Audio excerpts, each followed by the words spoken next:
لا حول ولا قوة إلا بالله العلي العظيم بسم الله الرحمن الرحيم الحمد لله رب العالمين الصلاة والسلام على سيد الأنبياء والمرسلين شفيع المذنبين خاتم النبيين رحمة للعالمين جد الحسن والحسين المصطفى الأمجد المحمود الأحمد أبي القاسم المحمد اللهم صل على محمد وعلى محمد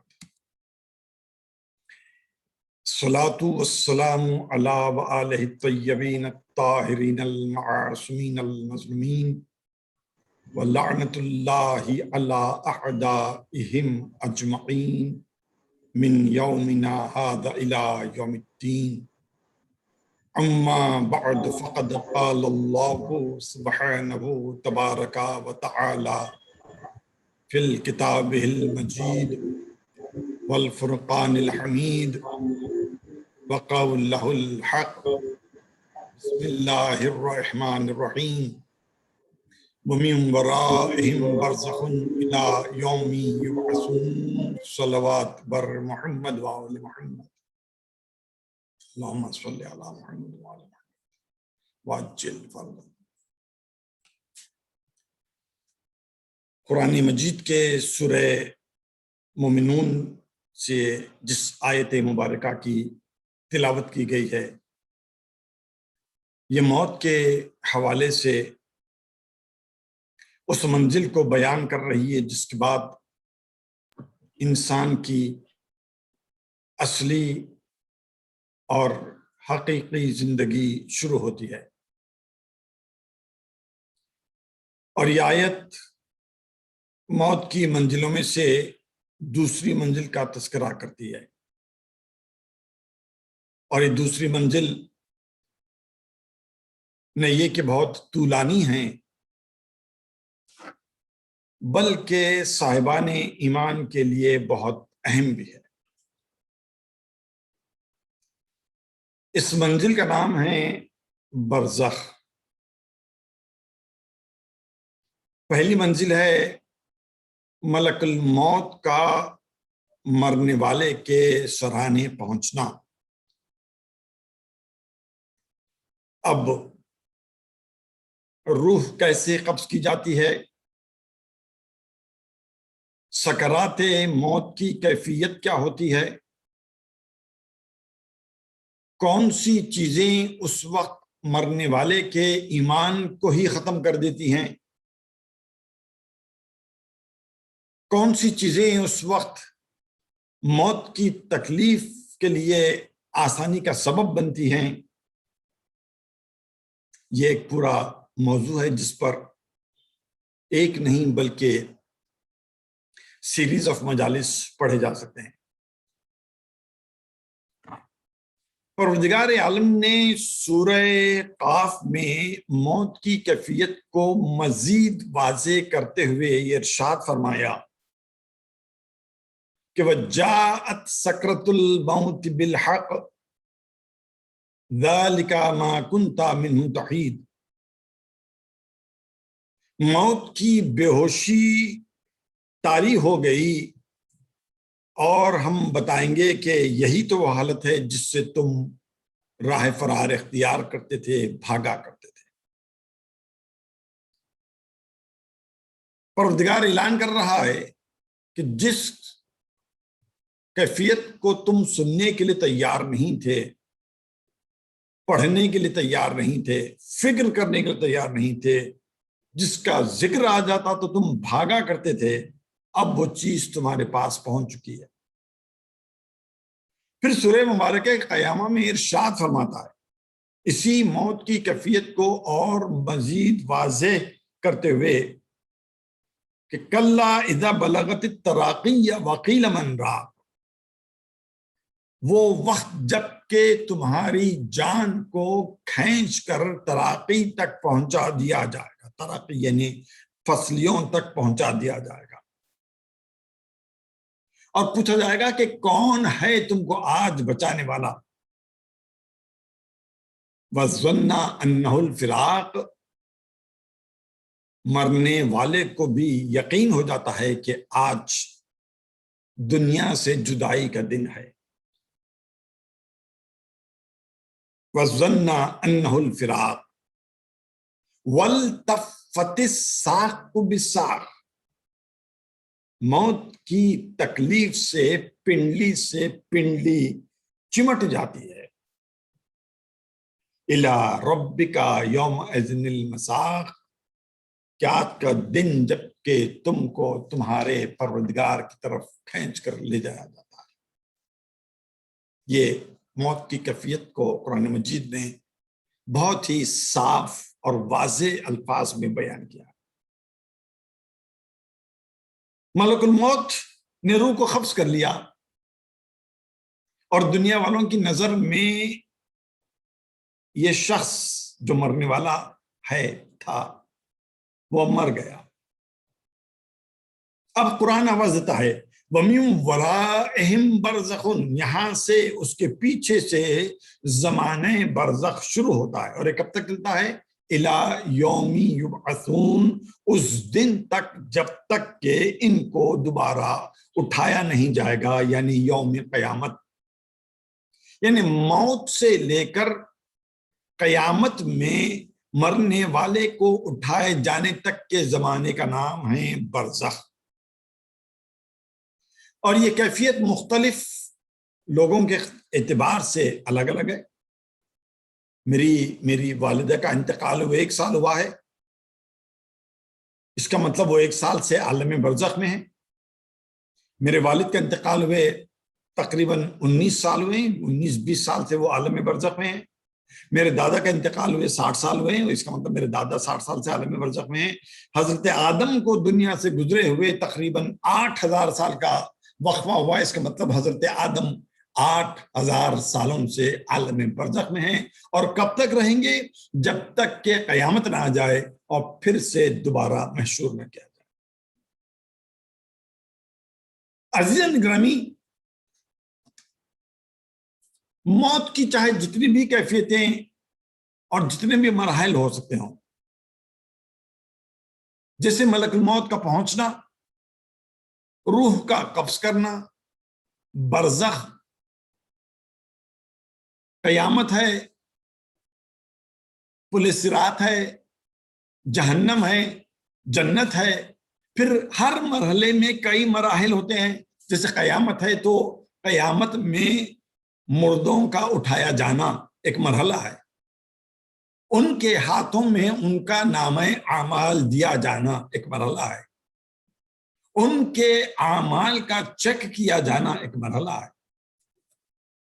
لیکن موت کے آنے سے لے کر انسان کے دوبارہ میدان قیامت میں اٹھائے جانے تک، چاہے آپ جتنے بھی مراحل کو کنسیڈر کر لیں، اور مراحل کے سب مراحل کو کنسیڈر کر لیں، ایک چیز امام فرماتے ہیں کہ ہم کو نہیں معلوم کہ تم اور تمہارے لیے عالم برزخ کی کیفیت کیا ہوگی۔ سخت ترین مراحل میں سے گنا گیا ہے ایک برزخ اور ایک پل صراط۔ انسان عام طور پر موت کی کیفیت سے گھبراتا ہے۔ امام فرماتے ہیں موت کی کیفیت سے نہ گھبراؤ، ہم ہوں گے اس وقت۔ ملائے کائنات کا مشہور قول ہے، یا آپ نے اپنے صحابی کو مخاطب کر کے فرمایا تھا، یا حارث حمدان من یمت یرانی، اے حارث حمدانی جو بھی مرتا ہے وہ مجھے دیکھتا ہے۔ کان مؤمنا منافقا او فاسقا، چاہے مرنے والا مومن ہو، منافق ہو، فاسق ہو، من یمت یران، جو بھی مرتا ہے مجھے دیکھتا ہے۔ اس کا مطلب یہ ہے کہ اگر بندے کو واقعاً امام علی سے محبت اور عقیدت ہے اور وہ امید کرتا ہے کہ اس کے مرنے کے وقت پر وہ حاضر رہیں گے، جس بندے کو جس امام سے محبت ہے، اس کی آنکھیں، اس کی نظریں اگر اس کے سامنے ہو تو وہ اپنی موت کی کیفیت کو بھول سکتا ہے۔ وہ فرماتے ہیں کہ قیامت کے میدان سے نہیں گھبرانا، ہم ہوں گے تمہاری مدد کے لیے۔ ایک ایک منزل کا نام لے کر بتایا، لیکن پھر فرماتے ہیں ہم کو نہیں معلوم کہ تمہارے اوپر برزخ میں کیا گزرے گی. فرماتے ہیں کسی کی تیاری کر کے آنا. ہم تمہاری ویسی مدد نہیں کریں گے عالم برزخ میں جیسی تم امید لگائے بیٹھے ہو. اہم جملہ ہے. ہر ایک منزل پر امام فرماتے ہیں کہ اگر تمہارا عقیدہ صحیح ہے، عمل ہے، تو ہم رہیں گے تمہاری مدد کرنے کے لیے، لیکن عالم برزخ کے لیے فرماتے ہیں کہ تم اپنی تیاری کر کے. عزیزان گرامی، ایک شخص جس کا انتقال ہو گیا ہے، ہماری نظر میں وہ مر گیا. اب جیسے ہی اس کا انتقال ہوا، وہاں سے عالم برزخ اس کا شروع ہوتا ہے. تو بنیادی سوال، سب سے پہلا سوال یہی ہوتا ہے کہ وہ کون سی چیز ہے جو مرنے والے کے لیے فائدہ مند ہو. دیکھیے، مجلس سے اصال ثواب ہے. ہم چاہے مجلس چھوٹی پڑھیں یا بڑی پڑھیں، جتنی دیر بھی پڑھیں، اس مجلس کا ثواب ہماری نیت ہوتی ہے کہ مرنے والے کی روح تک پہنچ جائے انشاءاللہ. لیکن جو لوگ اس مجلس میں حاضر ہوئے ہیں، پارٹیسپیٹ کر رہے ہیں، سن رہے ہیں، دنیا کے گوشے گوشے میں بیٹھ کر، ان کے لیے بھی تو ایک سبق ہونا چاہیے نا. مرنے والا کا تو گزر چکا. قبل اس کے کہ ہم محتاج فاتحہ بن جائیں، ہمارے لیے بھی ضروری ہے کہ ہم سمجھیں کہ آخر موت کی کیفیتوں میں سے برزخ ہوتی کیا ہے. تو جیسے ہی کسی مرنے والے کا انتقال ہوا، اور ایک بات ہے، مسلمانوں کے درمیان جب کوئی شخص گزر جاتا ہے تو ہم نہیں کہتے کہ وہ مر گیا، ہم کہتے ہیں کہ وہ انتقال کر گیا. انتقال کے معنی ہوتے ہیں کہ پہلے وہ ایک مقام پر تھا، اب وہ دوسرے مقام پر چلا گیا. معصوم کی حدیث ہے، جیسے ہی تم کو کسی کے مرنے کی خبر ملے، اگر تم چاہتے ہو کہ اس کو تمہاری طرف سے کوئی تحفہ، کوئی نذرانہ، کوئی گفٹ پیش کیا جائے، تو اس کے لیے بہترین عمل یہ ہے کہ مرنے والے کے نام پر صدقہ نکالا جائے، چاہے وہ آدھا درہم ہی کیوں نہ ہو. صدقے کے متعلق معصومین کی پیغمبر اسلام کی مشہور حدیث ہے کہ کوئی بندہ اگر اپنے دن کا آغاز صدقے سے کرتا ہے تو اس کی دن میں آنے والی ساری بلاؤں کا رد ہو جاتا ہے. اگر کوئی بندہ اپنی رات کا آغاز کسی صدقے سے کرتا ہے تو رات بھر میں آنے والی بلائیں اس سے دور ہو جاتی ہیں، رد ہو جاتی ہیں. صدقے کے اندر اتنی طاقت ہے کہ وہ ہر قسم کی بلاؤں کو دور کر دیتا ہے. اور ہمارے ہاں جب یہ کہا جاتا ہے کہ مرنے والا تو مرتا نہیں بلکہ وہ انتقال کر گیا، پہلے ایک مقام پر تھا اب دوسرے مقام پر چلا گیا، تو مقام کے بدل جانے سے صدقے کا اثر زائل نہیں ہوتا. مثلا ہم یہاں بیٹھے ہیں، ہمارا بھائی، ہمارے افراد خاندان بمبئی میں ہیں، ہم یہاں بیٹھ کر ان کے نام پر صدقہ نکالتے ہیں، وہ وہاں بیٹھ کر ہمارے نام پر صدقہ نکالتے ہیں، صدقہ اثر کرتا ہے. ہم پہلے ہندوستان میں تھے، اب دبئی چلے گئے، امریکہ چلے گئے، لندن چلے گئے. تو آپ ایک مقام سے دوسرے مقام پر چلے جانے سے فاصلے درمیان میں حائل نہیں ہوتے، صدقہ اپنا اثر لے کر رکھتا ہے. اسی طریقے سے معصوم فرماتے ہیں کہ جب کوئی بندہ اس دنیا سے گزر جاتا ہے اور ہم چاہتے ہیں کہ اس کے نام پر اس کی تکلیف کا احساس کرنے کے لیے اس کی کوئی مدد کر سکتے ہیں، تو آسان ترین طریقہ یہ ہے کہ اس کے نام پر صدقہ نکالیں. پہلی رات مرنے والے کے لیے سخت ترین رات ہوتی، سخت ترین. پورے عالم برزخ یعنی مرنے کی رات سے لے کر قیامت میں دوبارہ محشور کرنے تک کے پیریڈ میں سب سے سخت ترین رات ہوتی ہے مرنے والے کی پہلی رات. کیوں؟ کیا تکلیف ہوتی ہے کہ اس رات اس کو فشار قبر سے گزرنا پڑتا ہے. فشار کیا ہوتا ہے؟ فشار کے معنی ہیں پریشر. اس رات اس کو فشار قبر سے گزرنا پڑتا ہے. پریشر کیا ہوتا ہے مرنے والے پر؟ لوگوں نے پوچھا کہ فشار قبر ہوتا کیا ہے، تو مثال دے کر سمجھانے کی کوشش کی گئی کہ اگر ایک چنے کے دانے کے جو دانہ ہوتا ہے اس کو ہم دو سلیبز جو چکی کے ہوتے ہیں اس کے بیچ میں رکھ کر اگر ہم چکی گھما دیں تو جو کیفیت اس چنے کی دال کے دانے کی ہوتی ہے وہ کیفیت مرنے والے کی ہوتی ہے. کبھی بتایا گیا کہ اگر تم ایک بہت ہی کمزور بوسیدہ بہت ہی مہین پتلا کپڑا کسی کانٹے دار جھاڑی پر ڈال دو اور بہت ہی بے دردی سے اسے کھینچو اپنی طرف، تو جو کیفیت اس کپڑے کی ہوتی ہے، مرنے والے کی روح اس کیفیت سے گزرتی ہے جب اس کی روح کھینچ جاتی ہے، یا پہلی رات جب مرنے والے پر گزرتی ہے۔ تو اگر ہم اس کو کوئی تحفہ دینا چاہتے ہیں، اس کی تکلیف میں کمی کا سبب بنانا چاہتے ہیں، تو معصوم فرماتے ہیں کہ اس کے لیے پہلا کام یہ ہے کہ تم صدقہ دو، چاہے آدھا درہم ہی کیوں نہ ہو۔ میں اکثر کہتا ہوں، جب بھی جہاں کہیں بھی کسی کا انتقال ہوتا ہے، ہم لوگ کے اندر ایک پینک بٹن پریس ہوتا ہے۔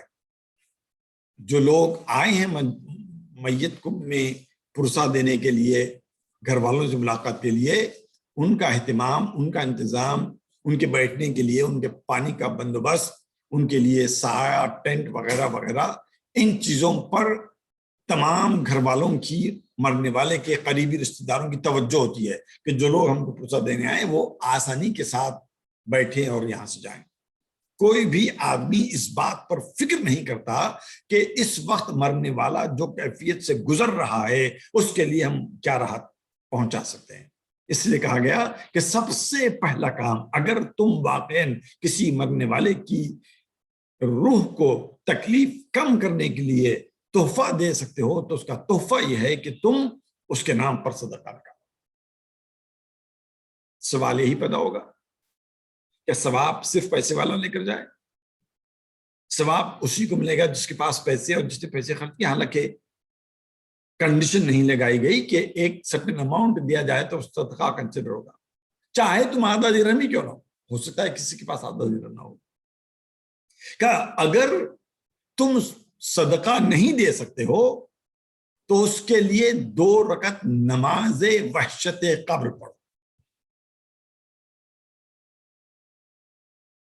اگر دونوں کام کرتے ہو تو بہت ہی اچھا، لیکن کسی وجہ سے اگر صدقہ نہیں دے سکتے ہو تو اس کے لیے کم از کم 2 رکعت نماز وحشت قبر پڑھو۔ نماز وحشت قبر پڑھنے کے 2 طریقے۔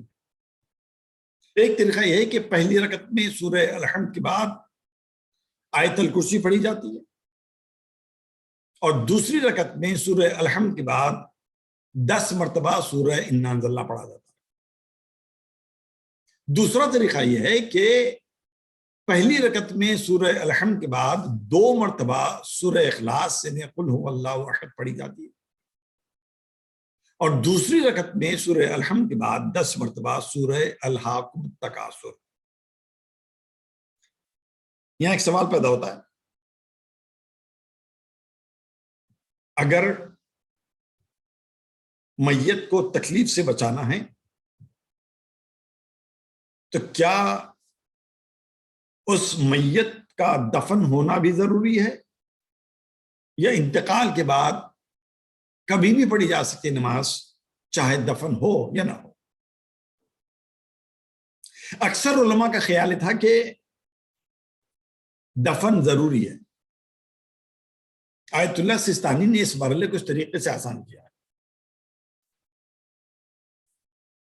کہ اگر دفن ہو گیا ہے تو آیت الکرسی اور انا انزلنا والے طریقے کی نماز پڑھی جا سکتی ہے،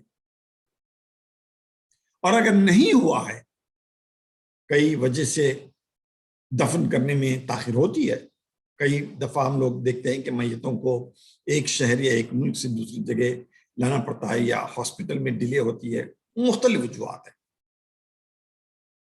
تو آپ نے فرمایا کہ اگر نماز وحشت قبر پڑھنا چاہتے ہو اور دفن نہیں ہوا ہے تو اس کے لیے جو دوسرا طریقہ ہے سورہ قل هو اللہ احد اور سورہ الہاکم التکاثر والی نماز پڑھی جاتی ہے۔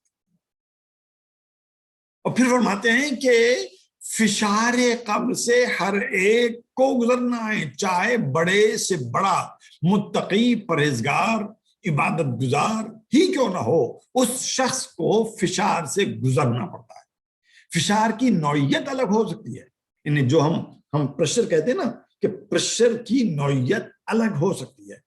پریشر کی معمولی نوعیت بتائی گئی کہ جیسے کبھی ہم مجمع میں سے ایک دوسرے کے پیچھے نکلنے کی کوشش کرتے ہیں تو سامنے والے کو پیچھے والا دباتا ہے تھوڑا سا, جیسے آپ کو محسوس ہوتا ہے کہ اس کا جسم آپ کے جسم سے مس ہو گیا, ایک طریقہ. اب پریشر کی ایکسٹریم لمٹ ہو سکتی ہے, جیسے میں نے مثال دی آپ کے سامنے کہ چنے کی دال کے دانے کو اگر چکی کے پاٹ کے بیچ میں رکھ کر پوری طاقت سے اگر چکی پھیلائی جائے تو جو پریشر چنے کے دال کے دانے پر پڑتا ہے وہ کیفیت سے مرنے والے کو گزرنا پڑتا ہے, اور اس سے ہر ایک کو گزرنا, عالم جاہل, بڑا چھوٹا, مرد عورت, متقی غیر متقی, عبادت گزار غیر عبادت گزار, ہر ایک کو گزرنا. کب؟ پہلی رات. پہلی رات ہم نے دیکھا کہ بہت سے میتوں کو پہلی رات دفن ہی نہیں کیا جاتا ہے. پہلے زمانے میں سولی دی جاتی تھی تو درختوں پر انسانی جسم لٹکا دیے جاتے تھے. کوئی سمندر میں ڈوب گیا, معلوم ہوا کہ ایک دن 2 دن 3 دن کے بعد اس کی میت ملی ہے, تو کیا وہ فشار سے بچ گیا؟ معصوم نے فرمایا نہیں. ہم نے فشار الارض نہیں کہا, فشار القبر کہا. اگر فشار الارض کہا جاتا تو تم امیجن کر سکتے تھے کہ میت کو دفن کرنے کے بعد زمین نے اس پر پریشر ڈالا ہے. نہیں, معصوم فرماتے ہیں کہ ہم نے فشار الارض نہیں کہ ہم نے فشار القبر کہا. اگر کسی کی میت کو دفن نہیں کیا گیا اور وہ درخت پر لٹکتی رہی تو سمجھ لو کہ اس کا فشار اس کی ہوا سے ہے. اگر کسی میت کو دفن نہیں کیا گیا کیونکہ اس کی میت, اس کا جسم پانی میں ڈوبا ہوا تھا, نکالنے میں تاخیر ہو گئی, تو یہ میں سمجھو کہ وہ فشار سے بچ گیا ہے, بلکہ پانی اس کا فشار بن جاتا ہے. پانی کا پریشر اس میت کو دباتا ہے, اس کی روح کو دباتا ہے. اب پھر فرماتے ہیں یاد رکھو ہوا کا پریشر زمین کے پریشر سے بڑھ کے ہوتا ہے. اللہ ہم سب کو اس فشار سے محفوظ رکھے اور ہمارے لواحقین کو, ہمارے دوستوں کو, ہمارے رشتہ داروں کو اللہ یہ توفیق دے کہ جب ہم دنیا سے گزریں تو جہاں وہ ہماری میت میں آنے والے زندہ لوگوں کا استقبال کرتے ہیں, ان کی سہولتوں کا, ان کے آرام کا بندوبست کرتے ہیں, وہاں انہیں یہ فکر میں ملے کہ اس مرنے والے کے عذاب میں تخفیف کے لیے وہ کیا ممکنہ مدد کر سکتے ہیں. اتفاقی بات ہے آج اس مجلس کی بات اور ایک بلا فاصلہ اور ایک مجلس اس کے لیے میں اس موضوع کو پھیلا کر آپ کے سامنے نہیں پیش کر سکتا. بس دعا کرتا ہوں کہ ہم نے جو ذکر کیا, ہم کو جو اس بات کا یقین ہے کہ اگر خدا نخواستہ ہمارے کو آج بھی موت آتی ہے تو آج کی تاریخ سے لے کر قیامت میں اٹھائے جانے تک کا زمانہ ہمارے لیے زمانے برزخ ہوگا. اور معصوم کا جب یہ قول ہے کہ ہر انسان کو چاہیے کہ اپنے برزخ کا انتظام کر کے آئے, اور ہم تمہاری وہ مدد نہیں کر سکیں گے جو تم امید کرتے ہو, جیسے تم سوچتے ہو. عزیزان گرامی, اصرار بھی ہے کہ میں مصائب پہ قمر بنی ہاشم پیش کروں.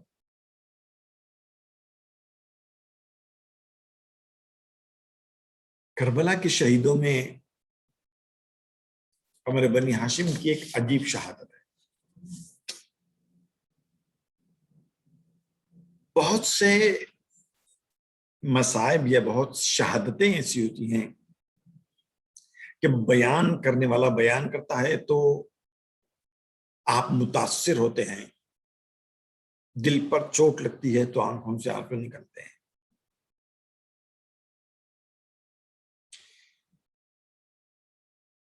میرا اپنا دعویٰ ہے, یہ دعوے کا لفظ میں کہہ رہا ہوں کہ مصائب قمر بنی ہاشم کو سننے کے لیے ذاکر کے بیان کی ضرورت نہیں ہے. اگر کوئی بھی انسان جو واقعہ کربلا کا علم رکھتا ہے، تجزیہ کر چکا ہے، کسی گوشے تنہائی میں بیٹھ کر فقط تصورات کی دنیا میں ڈوب کر سوچے کہ اس شہید پر کیا مصیبتیں گزری ہے، تو ناممکن ہے کہ آپ کی آنکھوں سے آنسو نہ نکلے۔ عجیب شخصیت ہے پورے معرکہ کربلا میں حضرت عباس کو۔ 32 برس کی عمر بتائی جاتی ہے، اور عرب میں 32 برس بھرپور جوانی کا نام، بھرپور جوانی، مکمل عزم، ڈٹرمنیشن، جسے بچپنے سے لے کر آخری عمر تک یہ بتایا گیا تھا کہ انہیں کسی خاص مقصد اور کسی خاص دن کے لیے پیدا کیا، اور انہوں نے اپنی آنکھوں سے دیکھا بھی۔ مدینے سے لے کر کربلا پہنچنے تک جن مراحل سے امام حسین علیہ السلام کو گزرنا پڑا، حضرت عباس کے تصورات کی دنیا سے باہر کی بات تھی کہ کوئی شخص امام حسین سے اونچی آواز میں بات کرتے، اونچی آواز میں۔ جس طریقے سے جو گفتگو ہوئی تھی ولید کے دربار میں مدینے کو چھوڑنے سے پہلے، اتنا جلال نمودار ہوا تھا کہ امام حسین نے جناب زینب سے فرمایا تھا کہ اب تم عباس کے جلال کو روکنا ہے۔ مدینے سے نکلنا، راستے کے واقعات، مکے کا قیام، ورود کربلا، دریا سے خیموں کو ہٹایا جانا، 7 محرم سے پانی کا بند ہونا، 9 محرم کی رات کو لشکر یزید کی طرف سے یلغار، بچوں کو آنکھوں کے سامنے پیاس سے تڑپتے ہوئے دیکھنا، 10 محرم کی صبح کو دیکھیے، جو دوست ہیں وہ دوست ہیں۔ انسان شاید پھر بھی دوست کی موت کو برداشت کر لے، لیکن جن بچوں کو گود میں پالا ہے، جن جوانوں کی تربیت کر کے بڑا کیا ہے، آنکھوں کے سامنے ان کو مرتا ہوا دیکھنا اور صبر کرنا، وہ شخص صبر کرنا کہ جس کے لیے مرحوم شمشام علی گوہر کا مشہور شعر ہے کہ بوقت عصر مجھ کو خیال آتا ہے اکثر، اگر عباس کی تلوار چل جاتی تو کیا ہوتا۔ نہیں، میں شہادت تو بیان نہیں کروں گا، وہ ایام ازاں میں دل بھی متاثر ہوتا ہے۔ میں صرف ایک مصیبت کا تذکرہ کرنا چاہتا ہوں۔ کربلا کے میدان میں جتنے بھی لوگوں نے شہادت پائی ہے، ہر ایک کے حصے میں کوئی نہ کوئی ایک ایسی مصیبت آئی جو دوسرے کے حصے میں بالکل نہیں آئی۔ امام حسین کا لاشا پامال ہوا، کسی اور کا لاشا پامال نہیں ہوا۔ جناب قاسم زندگی میں پامال ہوئے، کوئی اور شہید زندگی میں پامال نہیں ہوا۔ نیزے کا وار سب پر ہوا، مگر جو نیزہ حضرت علی اکبر کو لگا کسی اور کو نہیں لگا۔ تیر بہت سوں کو لگے، مگر جو تیر جناب ام رباب کے 6 مہینے کے بچے کے گلے پر لگا وہ کسی اور پر نہیں لگا۔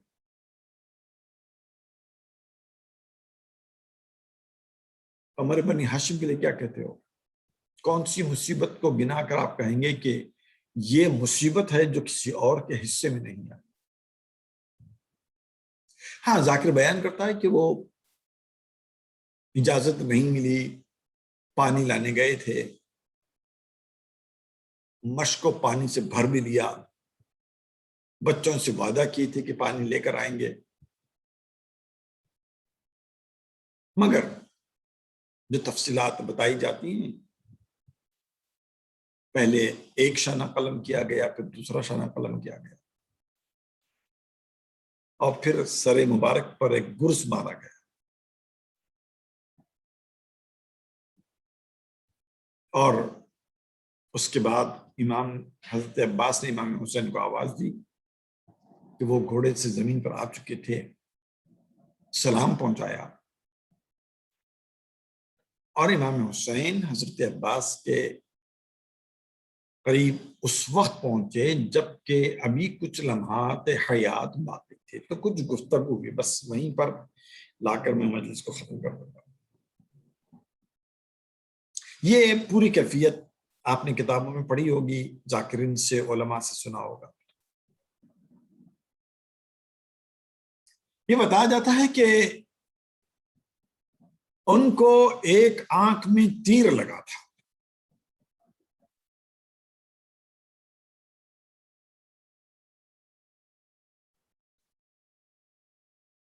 بہت تیزی سے ذاکر مصائب کو بیان کر کے 3 منٹ میں مجلس ختم کر دیتا ہے کہ دونوں شانے قطع ہو گئے،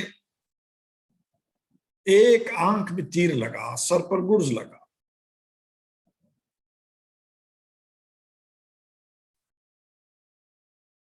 جس میں انسانی میں آنکھ نازک ترین عضو کا نام ہے۔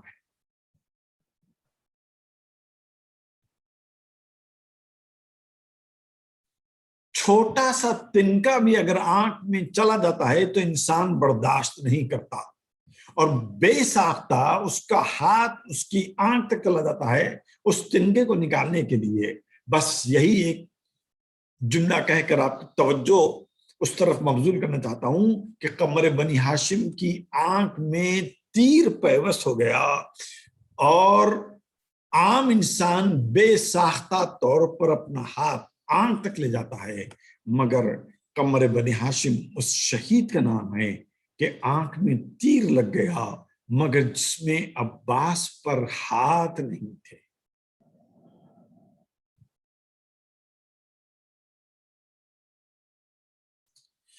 عزیزان گرامی، واقعات مصائب، واقعات شہادت آپ کے پیش نظر ہے۔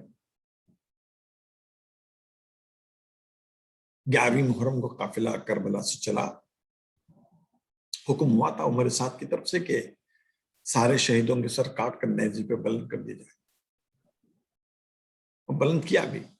امام حسین کا سر اور تمام افراد اہل بیت، ان کے سر جسموں سے کاٹ کر نیزوں پر بلند کی گئے، مگر پھر شہادت کے بعد بھی ایک مصیبت قمر بنی ہاشم کے حصے میں ایسی آئی جو کسی اور شہید کے حصے میں نہیں آئی۔ وہ یہ کیفیت تھی کہ جب سارے سر نیزوں پر بلند کیے گئے تھے، تنہا حضرت عباس کا سر تھا جو نیزے پر نہیں بلکہ گھوڑے کی گردن سے باندھا گیا تھا۔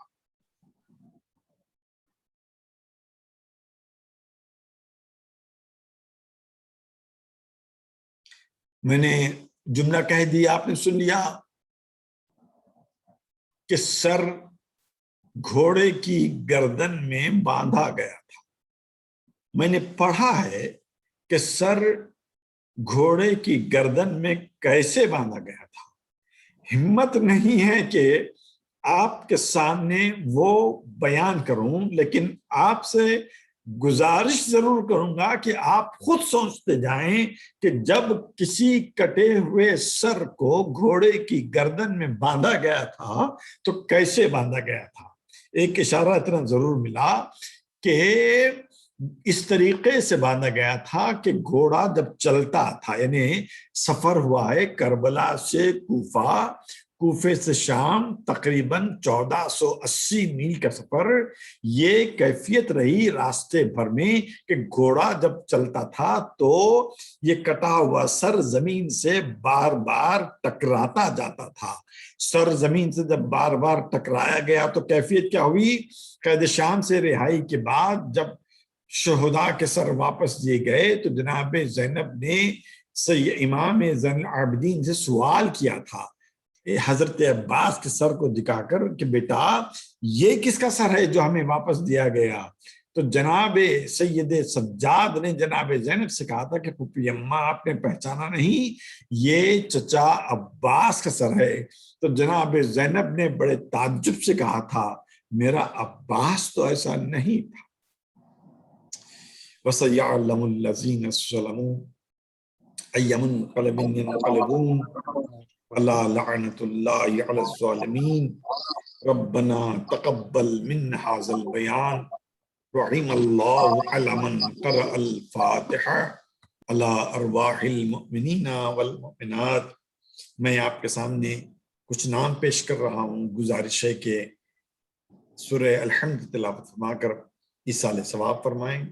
مرحوم جناب حاجی جمشید حسین ابن شفقت حسین صاحب، شفقت حسین ابن حسین بھائی صاحب اور محترمہ کلثوم صغرا بنت افضل حسین کے لیے ایصال ثواب فرمائیں.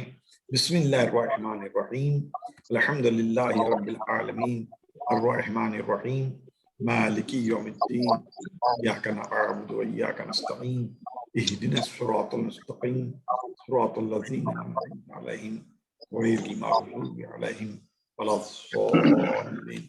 سورۃ